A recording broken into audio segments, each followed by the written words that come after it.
Morning everyone. এখন বাজে সকাল 10টা। আজকে শুক্রবার। আমাদের তো রিল্যাক্সেশনের জন্য আমার দিক থেকে একটাই জায়গায় যাওয়ার। Just a minute.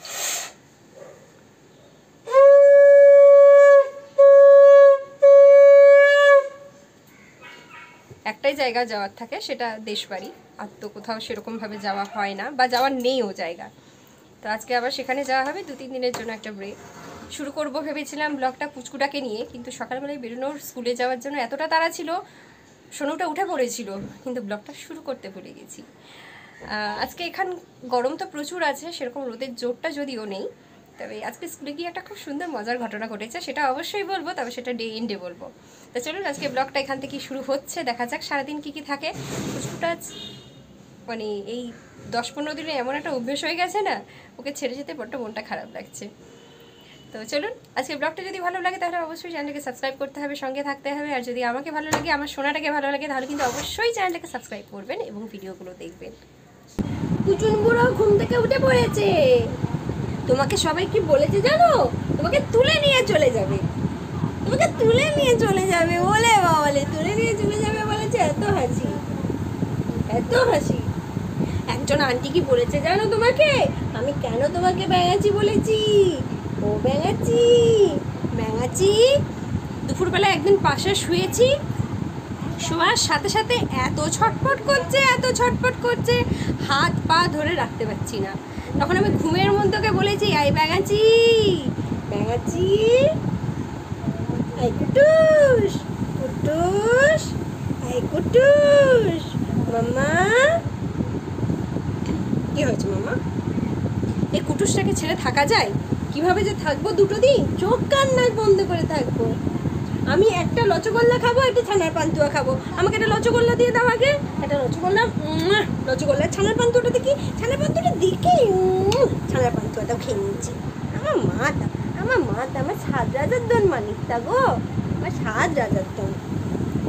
এই যে দেখুন, মা হচ্ছে প্রতিভক্ত হনুমান, না হনুমতি।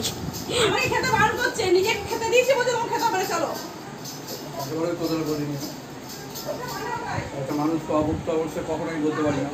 বাবা, তোমাকে কিন্তু মা যা বলার বলে দিয়েছে। তোমার নাতির অন্নপ্রাশনে ডিরেক্টলি বলে দিল যাতে তুমি না থাকো। তুমি বলে খেতে বলছি, তুমি তো বলেছো আমি থাকবো না, আবার বলছে নতুন বের করবে। টম এন্ড জেরি যারা দেখেন না তারা আমার ব্লগটা দেখবেন, এটা একান্ত অনুরোধ। অনেক কিছু আছে আজকে, ডিম সেদ্ধ, পাঁপড়ের তরকারি, চিত্রিতদের আজ নিরামিষ, আলু উচ্ছে সেদ্ধ, আর আছে বেসনের বড়া, ডাল, অনেকটাই আছে। স্কুল থেকে ফিরে অল্প আজ একটু আমি মুড়ি খেয়েছিলাম, কারণ আজ আমার বড্ড খিদে পেয়েছিল। এই তো, এই তো, এই তো মামুন সোনা, ও মামুন সোনা, এদিকে তাকাও। এই তো, এই তো, এই তো, এই তো, আই কুটুস, আর দুজনই জায়গায় তাকিয়ে আছে। আই কুটুস, কুটুস টাটা বলে দাও, টাটা বলে দাও তো, বলে দাও টাটা, টাটা। আজকে কুটুসের মধ্যে ঘ্যান ঘ্যান ঘ্যান ঘ্যান করছে। আমি এখন আবার একটা লতগোল্লা খাবো, আর একটা ছানার পান্তুয়া। দেখি দেখি দেখি, ছানার পান্তুয়াটা দাও আমাকে, তো খিদে পেয়েছে তো। ছানার পান্তুয়া, ছানার পান্তুয়া, ছানার পান্তুয়া খেয়ে নিচ্ছি। চলো চলো, একে তুলে নিয়ে চলে যাচ্ছি। চলো দেখি, চলো চলো, তোমাকে এখানে থাকতে হবে না, তুমি চলো দেশ বাড়ি দেখে আসবে। চলো চলো। ও ঘুমোবে এবারে, ও ঘুমোবে। তুমি পেয়েছা, বাইরে বিরাট গরম আজকে। তাতা করে দাও, তাতা করে দাও, বলো পিপিন তাতা। তোমরা তিনজনে ঘুম এসে গেছে বলে, তোমরা তিনজনে সাবধানে যাবে, আর সোমবার দিন তাড়াতাড়ি চলে আসবে, বলেছো? আমার কেউ বিরক্ত করবে না, আমি একটু ঘুমোবো। বেশি জ্যাম হলে ছেড়ে দেয়, ওদিকটা আটকে রেখে দেয়, পাঁচটা আটকে রেখে কিছুক্ষণ ছেড়ে তারপর। ভাই তুমি চিনতে পারিনি যে কোন।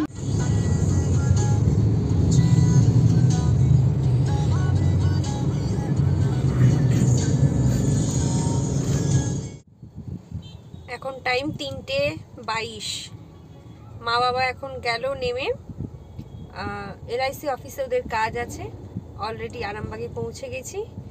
আর বাইরে এতটাই রোদ গরম, ভেতরে এসিটাও যেন মনে হচ্ছে কিচ্ছু না। তো আমি আর ওই গরমের মধ্যে বাইরে বেরিয়ে ওদের সঙ্গে ওখানে গিয়ে লাভও নেই, আর যাওয়া উচিত হবে কিনা তাও জানি না। ড্রাইভার দাদা নেমে গেলেন, একটু ভেতরেই বসে আছি। ফোনের যা যা প্রবলেম ছিল সর্ট আউট হয়েছে, শুধু একটা ইনস্টাগ্রামের অ্যাকাউন্ট আমার পাসওয়ার্ডটা কাজ করছে না, ওটাকে নিয়ে অনেকক্ষণ ধরে নাড়াচাড়া করে যাচ্ছি, জানি না। তারপর আজকে বলেছিলাম পরের দিকে একটা খুব সুন্দর ইনসিডেন্ট আপনাদের সঙ্গে শেয়ার করব। আজকে এত ভালো একটা দিন ছিল, মানে ওই মোমেন্টটাকে যদি আমি ক্যাপচার করতে পারতাম ভীষণ ভালো লাগতো। বাট আমার মনের মধ্যে, চোখের মধ্যে, স্মৃতিতে আজকের এই মোমেন্টটা one of the best moment. যখন আমি আজকে স্কুলে গেছি, ফোনের কালকের এই প্রবলেমের জন্য শুতে গেছি রাত্রি 2টো, 6:30টায় উঠে রেডি হয়ে স্কুলে গেছি। আর নিয়ার অ্যাবাউট 8টা সঞ্জীব স্যার ক্লাস থেকে নেমে এসেছেন, ক্লাস 3 থেকে। তো স্যার এসে আমাকে বললেন যে গুড মর্নিং ম্যাম, আপনাকে তো আপনার স্টুডেন্টরা খুঁজছে। ক্লাস 3 স্টুডেন্টগুলো ভীষণ ভালো স্টুডেন্ট, হয়তো মেবি হয়তো সঞ্জীব স্যার নিজে এত ভালো বলে ওদেরকে গাইড করেন বলেই হয়তো হতে পারে, উনি যেহেতু ক্লাস 3-র ক্লাস টিচার। আর ওনার সাথে আমার সম্পর্কটাও ভীষণ ভালো, একটা মানে সুমধুর একটা সম্পর্ক। তো আমি বললাম যে আমাকে খুঁজছে, ওরা তো আমাকে দেখলেই দুষ্টিপনা শুরু করে, দুষ্টুমি করার জন্যই হয়তো খুঁজছে। আমি গেলাম না, আপনি যেতে চাইলে যেতে পারেন, ইংলিশ তো আমি পড়িয়ে দিয়েছি, বাকি দেখুন আপনি কি পড়াবেন। তো আমি গেলাম, যেহেতু ওটা হিন্দি মিডিয়াম স্কুল, আমি বেঙ্গলি মিডিয়াম থেকে, তো হিন্দি তো পড়তে পারবো না, হয়তো ম্যাথসটা করাতে পারবো। হিন্দিতেই সবটা লেখা থাকে, ওদের আমি বলি যে তোমরা বলে দাও, পড়ো ওটা, তো তারপর থেকে ম্যাথস ইজ ভেরি ইজি। তো আমি ক্লাসে গেলাম, as it is morning school, good morning সুন্দরভাবে ওরা উইশ করে। গিয়ে আমি বললাম যে ম্যাথস করাবো আজকে তোমাদের। তখন একদম যারা প্রথমের দিককার স্টুডেন্ট, মানে ওদেরকে এমনি মাইন্ড, আমি যেদিন ফার্স্ট দিন গেছিলাম প্রথমে বুঝতে অসুবিধা হচ্ছিল, পরে দেখলাম ওরা ওই হয় না, ভালো স্টুডেন্টদের আলাদা করে চিনতে হয় না, তাদের কথাবার্তা বা প্রশ্ন করলে আনসারই বুঝিয়ে দেয় যে দে আর ভেরি গুড স্টুডেন্ট। তো সেরকমভাবেই আমি ওদেরকে আইডেন্টিফাই করেছিলাম। তো আমাকে ডেকে বলছে, ম্যাম আপনার কাছে টিউশন পড়তে চাই। আমি টিচার, মানে কি এমন ওদের আমাকে ভালো লেগেছে আমি নিজে জানিই না, হয়তো পড়াশোনা জানলেও পড়াতে জানা এটা একটা ভেরি গুড মানে স্কিল, এটা দরকার। আমি জানি না আমি আদৌ পড়াতে পারি কিনা সেরকমভাবে ওদের ক্লাস নেওয়ার আমি সেরকম সুযোগও পাইনি, কারণ এখনও নিজেকে স্টুডেন্ট মনে হয়, সেখানে আমি কাউকে পড়াতে পারি। ম্যাম আমরা 3 জন পড়তে চাই আপনার কাছে, একজন ক্লাস 5-এর আর 2 জন ক্লাস 3 থেকে আপনার কাছে পড়তে চাই ম্যাম। বললাম যে কোথায় পড়বে, তাহলে তো আমার বাড়ি আসতে হবে। হ্যাঁ হ্যাঁ আপনার বাড়িই যাব, আপনার কাছে আমরা টিউশন পড়তে চাই। মানে আমার বেস্ট মোমেন্ট, কি বলবো, মানে এখনো যখন ভেঙে পড়ি ভাবতে থাকি যে সব হারিয়ে গেলেও কিছু হারাইনি। আগের দিনই বলছিলাম যে কাইন্ডলি আমার সঙ্গে থাকবেন, চ্যানেলটার সঙ্গে থাকবেন, কারণ দ্যাট ইজ ভেরি ইম্পর্ট্যান্ট। একটা ভেঙে যাওয়া, হেরে যাওয়া মেয়ে কীরকমভাবে নিজেকে ঘুরে দাঁড় করাচ্ছে, এবং সেটা একমাত্র ইউনিভার্স তাকে সাপোর্ট করছে, তার সঙ্গে থাকছে। তো মানে কি বলবো, আজকে আমি ভীষণ আপ্লুত, নিজেটাকে আমি হয়তো ভাষাতে ব্যক্ত করতে পারছি না। যে স্টুডেন্ট, গুড স্টুডেন্ট যারা, তারা আমাকে বলছে ম্যাম আপনার কাছে পড়তে চাই। আমি জানি না, আমি এখনও কোনো কিছু ওদেরকে কনফার্ম করতে পারিনি, ওরাও আমি জানি না কনফার্ম কিনা, পড়বে কিনা, বাট ওরা যে আমাকে অফারটা করেছে তার জন্য আই এম রিয়েলি ব্লেসড।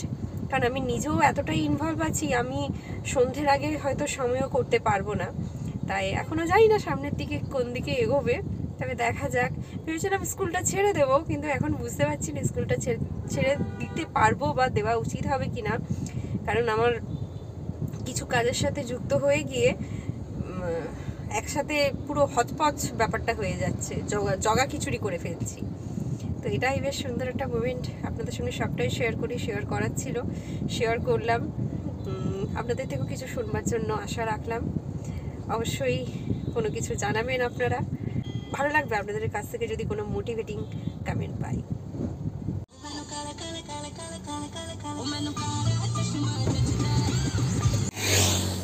বাড়ি যাওয়ার পথে আর একটু দূরেই আমাদের বাড়ি, রাস্তার উপরে কি সুন্দর তরমুজ বিক্রি হচ্ছে। আমি দেখতে পেয়ে বললাম, এরা বিকেলের দিকে এরকম নিয়ে বসে যদিও, আর আমরা তো সকালের দিকটায় বেরিয়ে যাই, পাই না। বলুন যে আমি মাল দেখেছি, এই যে বললাম যে আমার ফেল করে যে আমার মামা, সে জানি তো। এই বড় বড় তরমুজগুলোর কত দাম কম। আমি নিয়ে যাবো কি, তুমি নিয়ে এসো। কি বড় তরমুজ! আমি জানি না কলকাতাতে এবছর তরমুজ যেহেতু খাওয়া হয়নি, তরমুজ নিয়েও একটা গল্প আছে। ও তরমুজ কিনলেই বাইরে শুটিংয়ে চলে যেত, সেই ভয়ে আমি আগের বছর ওকে তরমুজ কিনতে দিইনি, যে 22 সালে তুমি যখনই তরমুজ কিনেছো তুমি বাইরে চলে যেত। আমি দেখে বললাম যে তরমুজ খাওয়া হয়নি, মা বলে যে এই জায়গাটাতে তরমুজ নিয়ে বসে, তাই তরমুজ কেনার জন্য। এইখানেও বসবে, রাখা আছে। ওই তো এখানেও বসেছে, রাস্তার দুদিকেই বসেছে, আর রাস্তার দুদিকেই বসেছে। কিন্তু আমরা যে সময়টা বেরোই মা, আগের বার কিন্তু আমি একটাও দেখি না। তখন তো হয়নি, এই তো হয়নি মনে হচ্ছে। আচ্ছা, সেটা হতে পারে। মাঝখানে বসবাকে হয়নি। ও মা, যেন মনে হচ্ছে একবারে কতগুলো সূর্য একসাথে গিলে খাবো বলছে। তুমি দেখো বাবারে,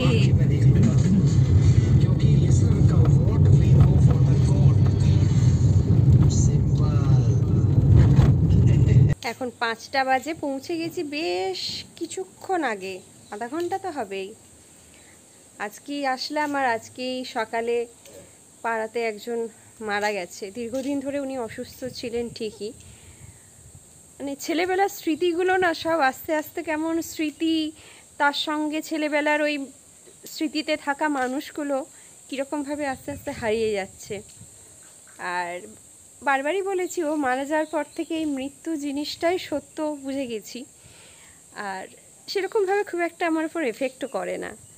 হ্যাঁ, সাময়িক শুনলে ভেতরে ভীষণ একটা অস্থিরতা কাজ করতে থাকে, প্রচণ্ড কষ্ট হতে থাকে। আমি স্কুল থেকে যখন এরকম সুখবরটা নিয়ে এসেছিলাম আজকে, তারপরই মা বললো যে এরকম ইনসিডেন্ট হয়েছে। তো মাকে বললাম যে আমি বারবার বলি আমাকে মৃত্যুর খবর কারো দিও না, কারণ প্রথমেই আমি একটা খুব অস্বস্তি হতে থাকে, তারপরে আবার নর্মাল হয়ে যায়। তা ওই জিনিসটাই সত্য। মানে এখন সকালে উঠে ইউনিভার্সকে থ্যাংক ইউ দিই যে ইউনিভার্স আমাকে আবার একটা নতুন সুন্দর দিন দেখার সৌভাগ্য দিয়েছো।